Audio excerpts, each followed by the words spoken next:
Condition समझो, सवाल क्या है। पहले सवाल मैं बोल भी रहा हूँ, तुम्हारे सामने भी है, क्योंकि त्रिकोणमिति में एक विकल्प बनता है कि कभी भी सवाल लगाओ तो उसको पहले बढ़िया से पढ़ो, क्योंकि बिना पढ़े त्रिकोणमिति का क्या मैटर है, कैसा वह कह रहा है, वो समझ में नहीं आता। यहाँ क्या है, मकान है और मीनार है।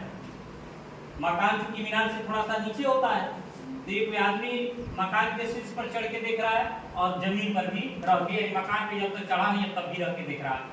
यानी मकान के आधार से मीनार के शीर्ष को एक बार देख रहा है और एक बार मकान के यानी छत पर चढ़ करके फिर मीनार के शीर्ष को देख रहा है। बार बार शीर्ष को ही देख रहा है। एक दिन मैं सवाल पढ़ाया था कि वो आदमी मकान पर चढ़ गया था, मीनार के शीर्ष को देखा था उन्नयन कोड और मीनार के आधार को देखा था तो अवनमन कोड बना था। आज ऐसा नहीं है, आज वही आदमी पहले जमीन पर खड़ा होकर मीनार के शीर्ष को देख रहा, अगली बार फिर छत पर यानी मकान के छत पर चढ़ करके फिर मीनार के शीर्ष को देख रहा, और दोनों ही अवस्था में उन्नयन कोड बना है।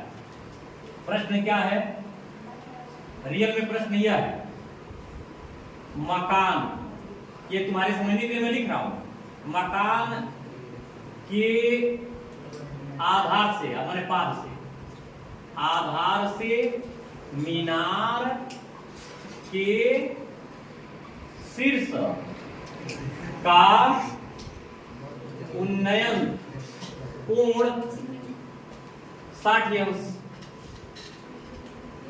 पाया गया, ठीक ना, पाया गया। मकान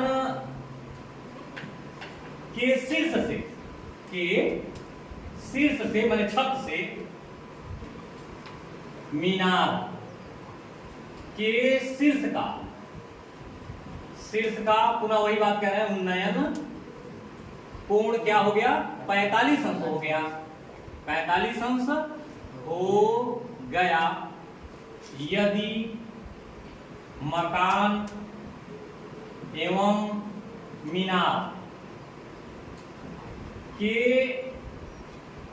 बीच की दूरी 30 मीटर है तो मकान एवं मीनार दोनों की ऊंचाई ज्ञात करना है, दोनों की ऊंचाई ज्ञात कीजिए। अर्थात आप समझिए सवाल का असली रूप यहाँ है हल में। यहाँ आपने क्या बनाया, मान लो मीनार मैंने बना लिया, अब बगल में वो एक बार आदमी यहाँ है, एक बार ऐसे देख रहा है, कैंस का कोण बना लिया 60 अंश का। अब छत पर आ गया, सीढ़ी लगा छत पे आ गया, तो यहाँ से फिर उसको क्या देखा, ये सामने भी देखेगा, तो छत है ना ऐसे, तो यहाँ पर बना लिया कोण इन ABCD हुआ, और E यहाँ रख रहे हैं क्योंकि मैंने CD को क्या बनाया, मीनार, और AB को क्या बनाया, मकान। आया दोनों के बीच की दूरी को कितना लिया, 30। अब हमको क्या करना है कि इसको यच मानना है, ठीक, यच1 मान लेने दो, इतने के इस मुड़िया को यच2 मान लेने दो। फायदा क्या होगा, अगली बार यच1 को यहाँ कर लेंगे, आप पूरे को जब लेंगे तो क्या करेंगे, यच1 प्लस यच2। समझ पाए मेरी बात को? चल, अगर ये नहीं समझ पा रहे हो तो इसको कैपिटल एच मान लोगे, इसको यच1 मान लो, अच्छा स्मॉल एच मान लो, तो हई कितना होगा, यच में से बड़का में से छोटका घटा देंगे, हई वाला घटा देंगे तो हई मिलेगा कि नहीं मिलेगा, समझ रहे मेरी बात? पूरे को मैंने एक बड़ा एच मान लिया, पूरे को यानी मीनार को पूरा, ठीक, इसकी मूड़ी हमने निकाल लिया, इतना निकालेंगे तो उसमें से घटाएंगे तो मिल जाएगा कि नहीं मिल जाएगा, इसी की ऊंचाई के बराबर मकान है ना, अर्थात मकान की ऊंचाई h माइनस h के बराबर है। क्लियर हो गया, समझ में आ गया? यह 30 तो यह भी 30 हो जाएगा, क्यों, क्योंकि आयत के सम्मुख भुजाएं बराबर होती हैं, तो यह आयत बन गया है ABEC, यह एक आयत है, और आयत के सामने आमने सामने की भुजा बराबर होता है, तो यह 30 है, ये भी 30 हो गया। अब यह जितना होगा वो इतना, यह भी उतना ही होगा, तो बात की बात है, पहले हल करेंगे। तो यहाँ निकालते हैं, पहले कौन सा ले लें, ACD ले लें क्या, ये देखो ये पूरा वाला, ये बड़ा वाला ले लें, तो पूरा ले रहे हैं ACD से DC बटे CA बराबर tan थीटा, मतलब कैपिटल H बटे 30 बराबर tan कितना है 60 अंश, H बटे 30 बराबर करड़ी में 3, मतलब H बराबर 30 करड़ी में 3 समीकरण। पूरे मीनार की ऊंचाई हमको निकल गई 30 करड़ी में 3 मीटर।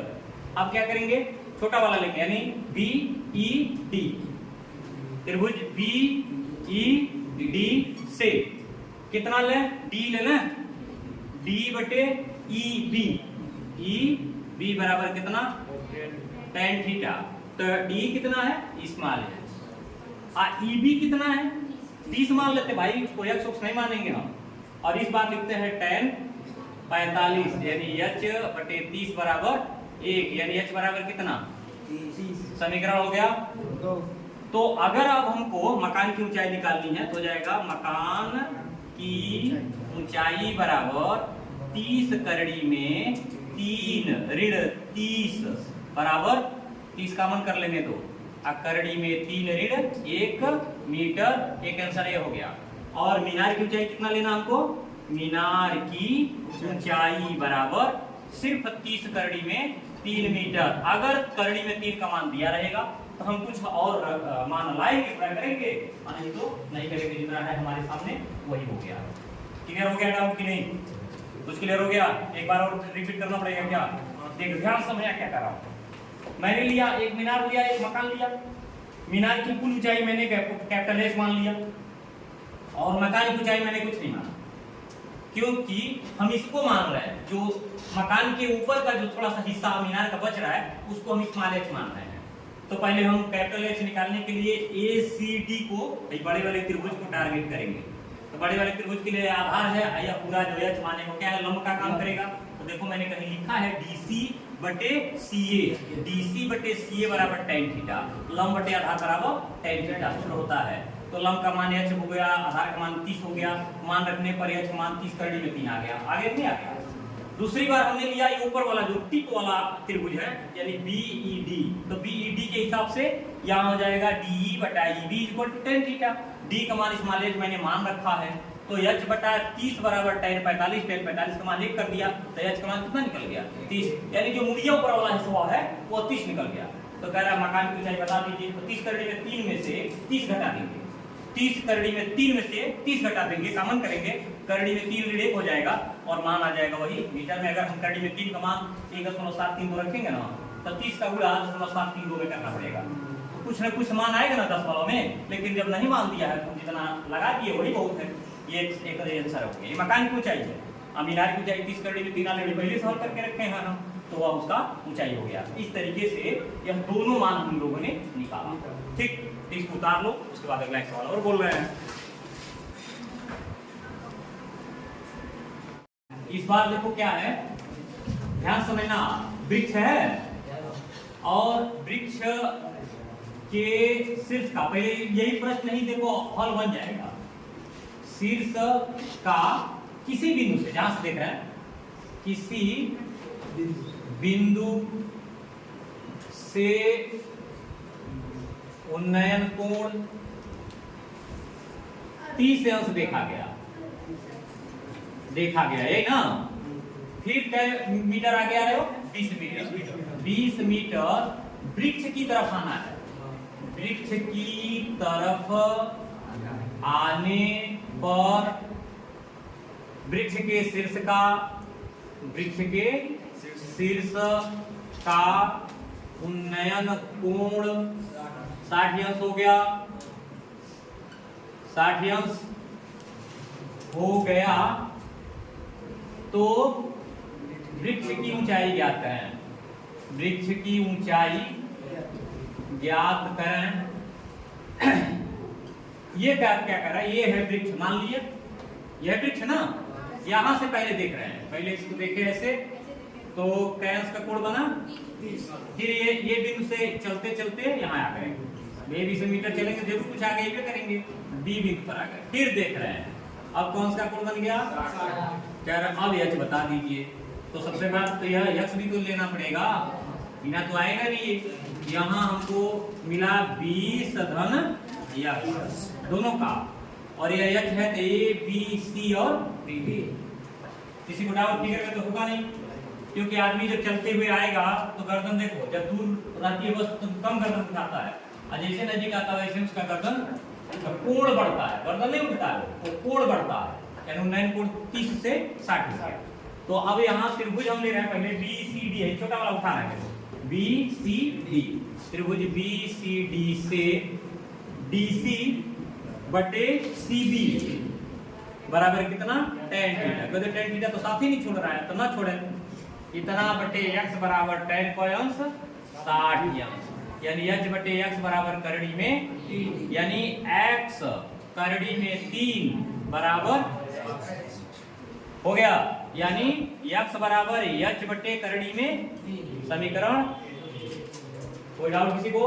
चलिए दूसरा त्रिभुज उठाने, पूरा ले लो, ए सी डी, त्रिभुज ए सी डी से फिर वही डी सी बटे सी ए बराबर tan थीटा। डी सी का मान यह चाहिए हम लिए हैं, और सी ए का मान इस बार लिए 20 धन x बराबर tan का अंश 60 अंश, अच्छा 30 अंश है ना, लंबा वाला यहाँ आ गया, तो h बटे 20 धन x बराबर 1 बटे करड़ी में, यानी h करड़ी में 3 बराबर 20 धन समीकरण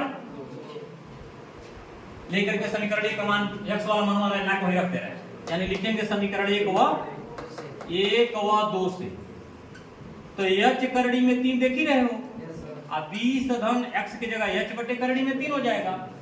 अब ले आओ उनको, h करड़ी में 3 ऋण h बटे करड़ी में बराबर, और बराबर करोगे कि नहीं करोगे, तो इसका यहाँ गुणा करना होगा ना, करेंगे तो 3h हो जाएगा, कहेंगे कैसे, करड़ी में 3 का गुणा होगा, अब माइनस 1 ऊपर वाला h है ये है, आप कहो तो डायरेक्ट इनको पक्षांतर कर दूं, 20 करड़ी में 3 कर दूंगा, ये बटा बनेगा ना, तो बटा बनेगा तो पक्षांतर होकर उधर जा सकता है कि नहीं जा सकता है।